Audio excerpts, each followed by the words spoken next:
Damos comienzo a un nuevo comentario bíblico expositivo. Servidores de Dios. Quien te habla es Manuel Cornejo. En esta ocasión estaré compartiendo en el Evangelio de Mateo, capítulo 2 y versículo 13, donde dice: Después que partieron ellos, he aquí un ángel del Señor apareció en sueños a José y dijo: Levántate y toma al niño y a su madre, y huye a Egipto, y permanece allá hasta que yo te diga, porque acontecerá que Herodes buscará al niño para matarlo. El texto está poniendo de manifiesto que Dios envió un mensaje a José por medio de un ángel que se le apareció en sueños. Y nuevamente Mateo utiliza una llamada de atención al lector escribiendo «he aquí», en sentido de prestar atención.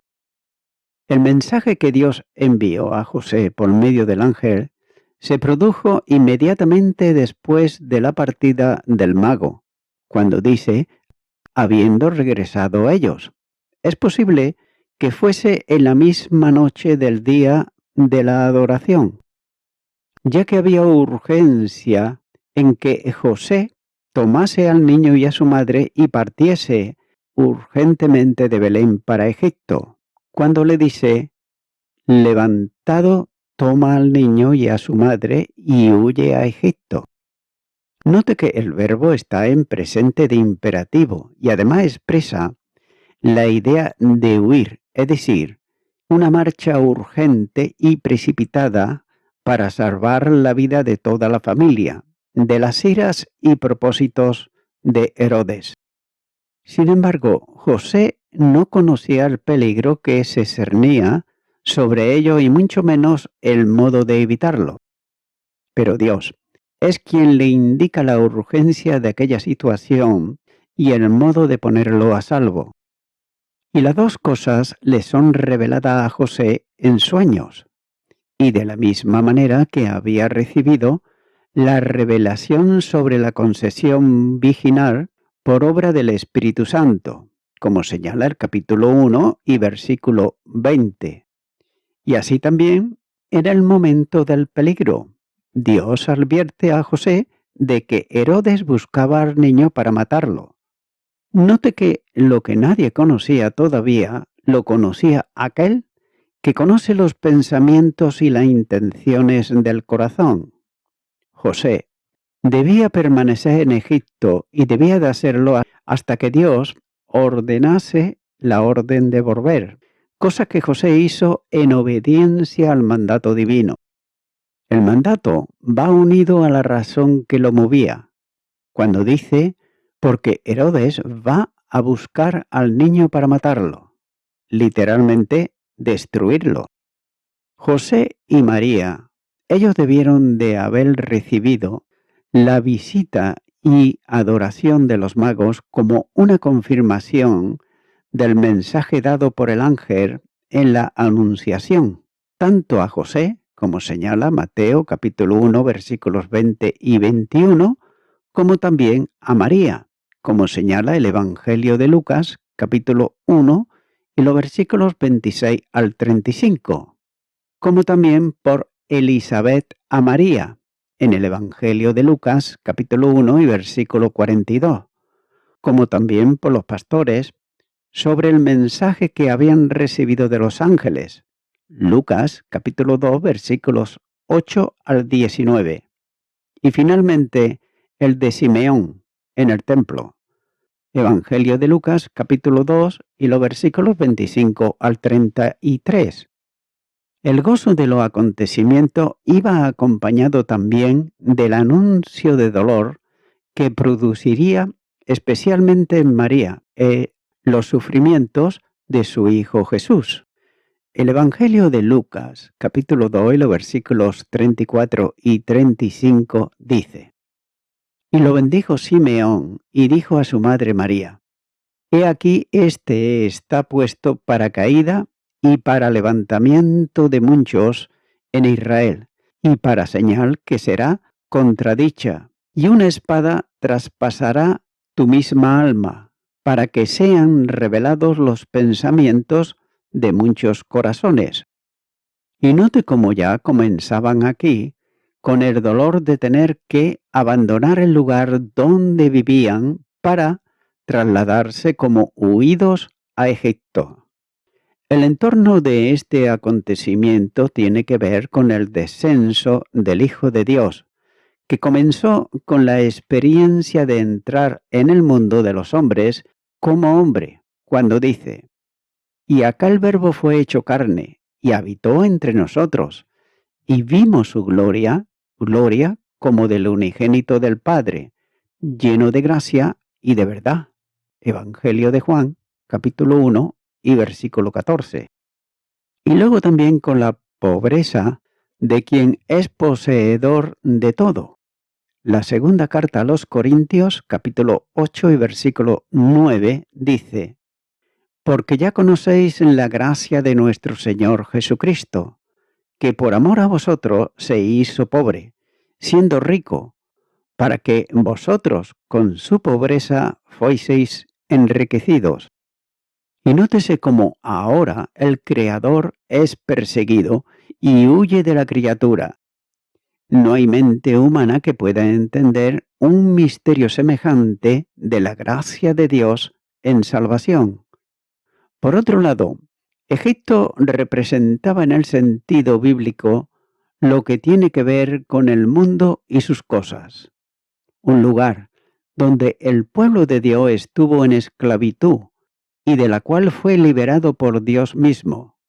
Un lugar donde la idolatría y sus consecuencias se manifestaban. Ahora bien, surge la pregunta cuando se puede uno preguntar ¿por qué a Egipto? Desde el punto de vista geográfico, era un lugar que no estaba muy lejos de su tierra natal, y en donde había una importante colonia judía, ya desde los tiempos de los profetas. Jeremías capítulo 43, versículo 7 dice: y entraron en tierra de Egipto, porque no obedecieron a la voz de Jehová, y llegaron hasta Tasmés.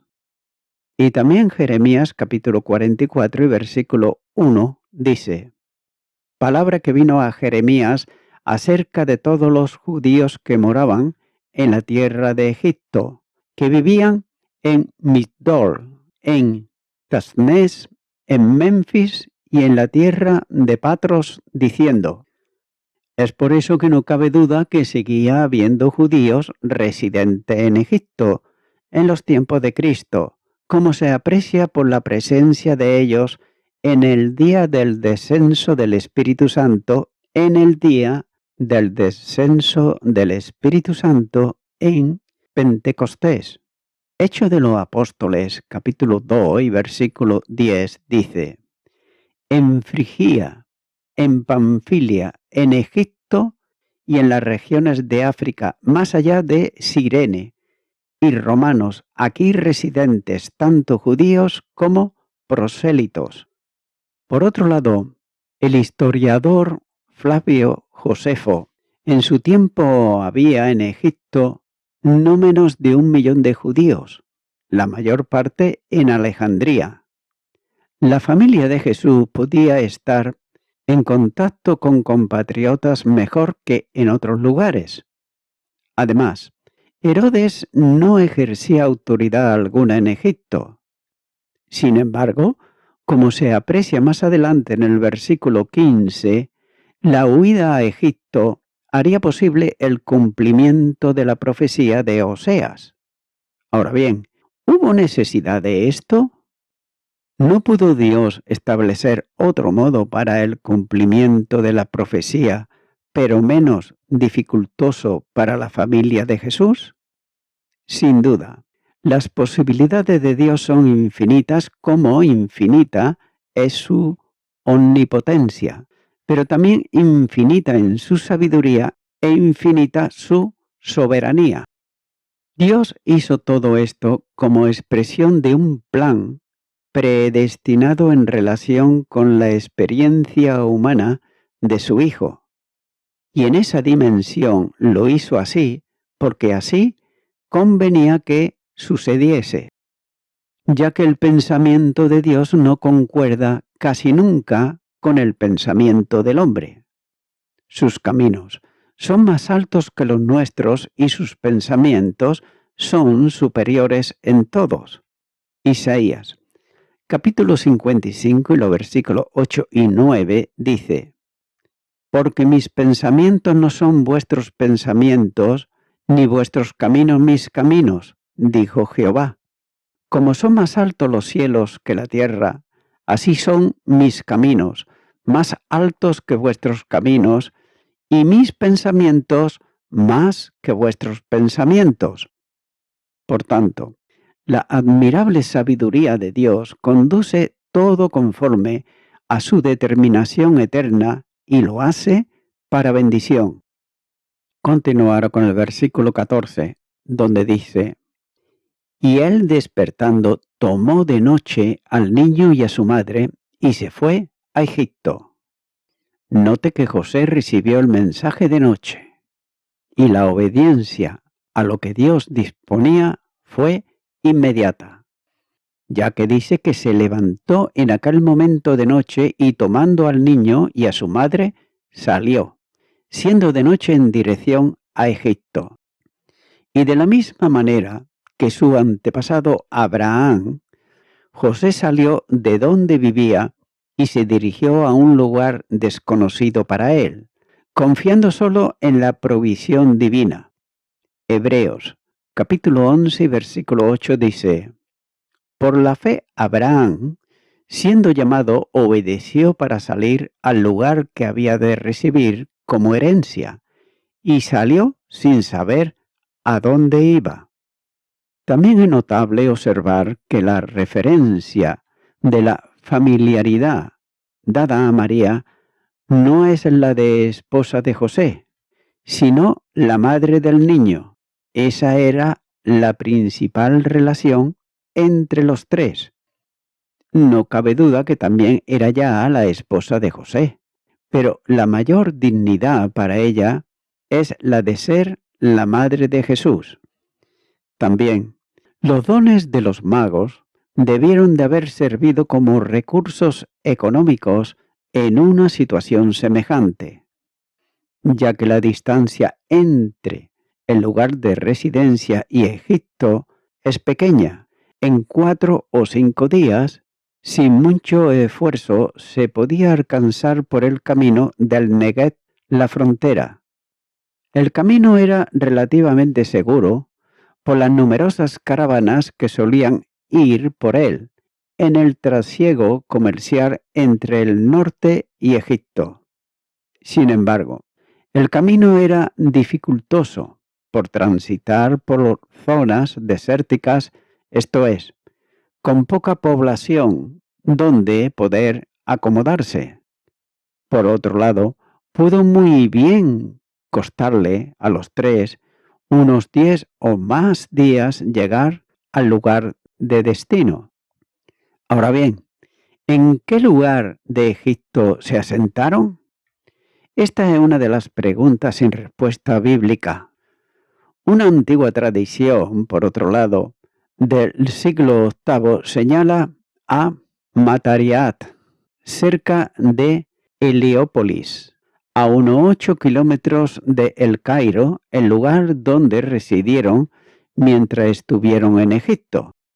Y de la misma manera que no hubo lugar para Jesús en el mesón cuando nació, así tampoco había lugar tranquilo en Judea para él, teniendo que huir de su tierra y de los suyos a un país extranjero. Aquellos que tuvieron tan poco interés en el nacimiento del Mesías fueron abandonados por el Mesías al poco tiempo de haberse manifestado entre ellos. Y note cómo todas estas son señales tempranas de lo que se produciría años más tarde durante su ministerio. Jesús fue rechazado por quienes debían de estar esperándole y además dispuestos a recibirle como la promesa y esperanza para Israel. Una familia en una situación difícil, alejados de la compañía de los suyos y lejos del lugar de reunión, el templo del Señor, tenían con ellos al Señor del templo. Donde quiera que esté un creyente, allí también está el Señor. Aquel que había prometido a los suyos que le sería por un pequeño santuario en el lugar a donde fuesen, se hace la más gloriosa realidad para José y María. Ezequiel, capítulo 11, versículo 16, dice: Por tanto, di, así ha dicho Jehová el Señor, aunque les he arrojado lejos entre las naciones y le he esparcido por las tierras, con todo eso les seré por un pequeño santuario en las tierras a donde lleguen. Las peores circunstancias a ojos de los hombres son conducidas por Dios para el bien de los suyos. Romanos, capítulo 8 y versículo 28 dice: Y sabemos que a los que aman a Dios, todas las cosas le ayudan a bien, esto es, a los que conforme a su propósito son llamados. Nunca la presencia del Señor estará lejos de aquellos que le aman. Continúo ahora con el versículo 15, donde dice: Y estuvo allá hasta la muerte de Herodes para que se cumpliese lo que dijo el Señor por medio del profeta, cuando dijo: De Egipto llamé a mi hijo. La familia de Jesús estuvo en Egipto hasta la muerte de Herodes, que tuvo lugar en la primavera del año 750 de la fundación de Roma, 4 o 5 años del cómputo del tiempo de la era cristiana. No cabe duda que el calendario juliano está adelantado en 5 años aproximadamente. La escritura guarda silencio de la llegada a Egipto del lugar donde estuvieron, de cómo fue la búsqueda y en qué lugar estuvieron alojados, etc. Sin embargo, afirma que estuvieron allí hasta el cumplimiento de lo que Dios había dispuesto y comunicado a José, por medio de su ángel. Estuvieron en Egipto hasta la muerte de Herodes. La estancia en Egipto obedecía también al cumplimiento de la profecía que el Señor dio por medio de Oseas, para que se cumpliese lo dicho por el Señor por medio del profeta. Note que la profecía de Oseas es una profecía de amor, ya que Dios, amando a su pueblo a pesar de sus muchos pecados y transgresiones, con claridad dice en Oseas capítulo 1 y versículo 1: Cuando Israel era muchacho, yo lo amé, y de Egipto llamé a mi hijo. Mateo está citando solo parte del contenido del texto profético, cuando dice: de Egipto llamé a mi hijo. No hubiera sido posible, en buena hermenéutica, aplicar el texto de Oseas a Jesús, desde el contexto de la profecía, pero sin embargo, la interpretación no es de Mateo, sino del Espíritu Santo que condujo el pensamiento del evangelista. No cabe duda de que Israel, en el contexto profético del pasaje de donde Mateo tomó el texto, está representando a Jesús, el siervo perfecto y el Hijo amado de Dios. El Verbo hecho carne es el Hijo de Dios, como señala Juan capítulo 1 y versículo 14. Pero además es también, en el plano de su humanidad, el siervo perfecto de Dios. Y de la misma forma que Faraón intentó destruir el pueblo de Dios, así también Herodes intentó destruir al Hijo de Dios. Sin embargo, como Dios intervino con su providencia en tiempo de Faraón, para proteger a su pueblo, así también lo hizo en tiempo de Herodes para proteger a su hijo Jesús. El éxodo de Israel tendría cumplimiento pleno en el éxodo de Jesús, desde Egipto, donde sería llamado por Dios para regresar a su tierra y cumplir el ministerio que le había sido encomendado.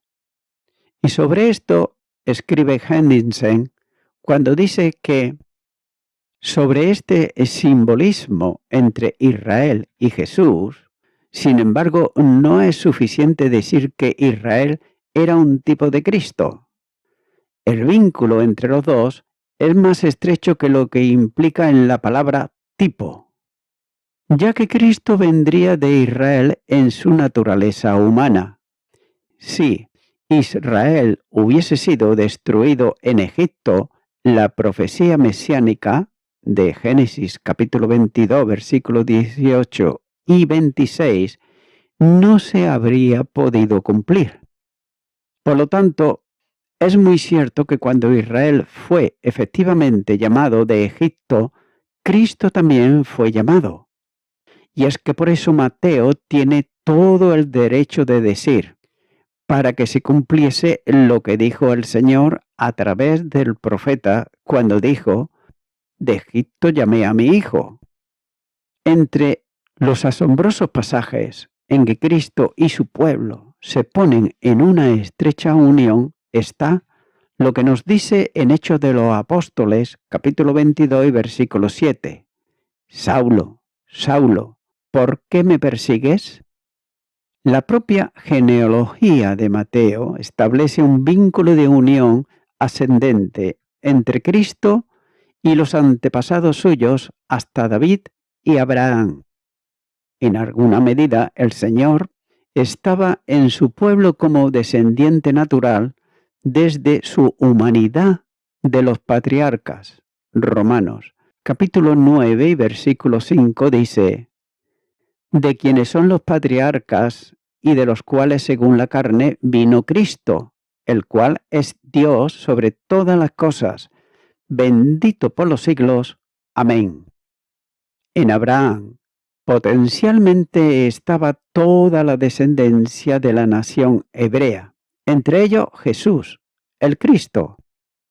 Y note que los hijos de Dios podrán estar sujetos a dificultades, contratiempos, problemas e incluso experimentar la soledad y el desierto, pero sin embargo, olvidado de los hombres, enemigos de los hombres a causa de su condición contraria a la del mundo. Ellos nunca estarán olvidados por Dios. No será una novedad cuando algún creyente esté en tierra extraña y en esclavitud física, pero de todo ello será liberado. El tiempo de la tribulación es siempre un tiempo corto, como nos dice la primera carta de Pedro, capítulo 5 y versículo 10, un poco de tiempo. Pero sin embargo, la liberación gloriosa se producirá, si no en la vida natural, aquí abajo, sí en la eterna con Cristo. Las aflicciones son la semilla que produce en el campo del alma cristiana un cada vez más excelente y eterno peso de gloria. Segunda carta a los Corintios, capítulo 4 y versículo 17. Y voy concluyendo con esto. El hijo que fue llamado antiguamente de Egipto era la nación de Israel. Y el hijo que fue llamado de Egipto aquí es una persona, es decir, este niño que nació. Así pues, esta es la profecía y se cumple aquí cuando José lleva al niño y a su madre a Egipto. Dado que ese país fue el lugar de asilo de Israel de antaño y ahora sin embargo lo es del ungido. Mateo, por otro lado, se vale de Oseas para referirse en un paralelismo el hecho de que Jesús es el Mesías libertador cuyo nacimiento e infancia son protegidas sobrenaturalmente, al igual que lo fue también Israel. Amigo y amiga oyente, Dios trajo de regreso a Jesús, y ambos hechos muestran a Dios en acción para salvar a su pueblo. Y en una manera parecida nos dice también la palabra de Dios en el Evangelio de Juan, capítulo 3, versículo 16. Porque de tal manera amó Dios al mundo, que ha dado a su Hijo unigénito, para que todo aquel que en él cree no se pierda, mas tenga vida eterna.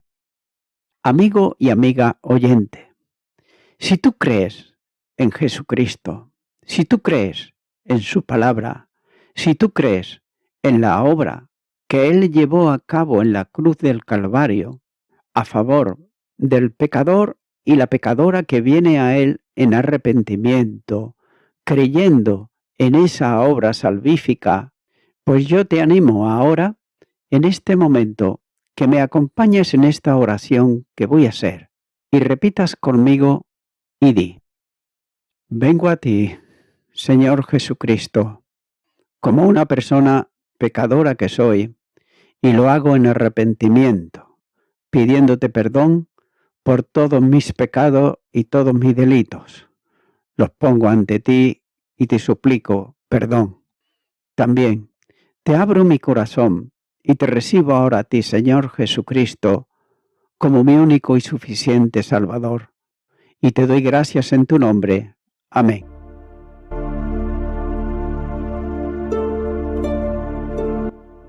Amigo y amiga oyente, si tú has hecho esta oración de corazón, te recomiendo que comiences a orar a Dios, en primer lugar, en el nombre del Señor Jesucristo.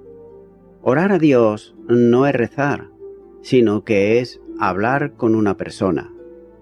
También te recomiendo que leas la palabra de Dios y lo hagas a diario. Comienza, por ejemplo, con el Nuevo Testamento.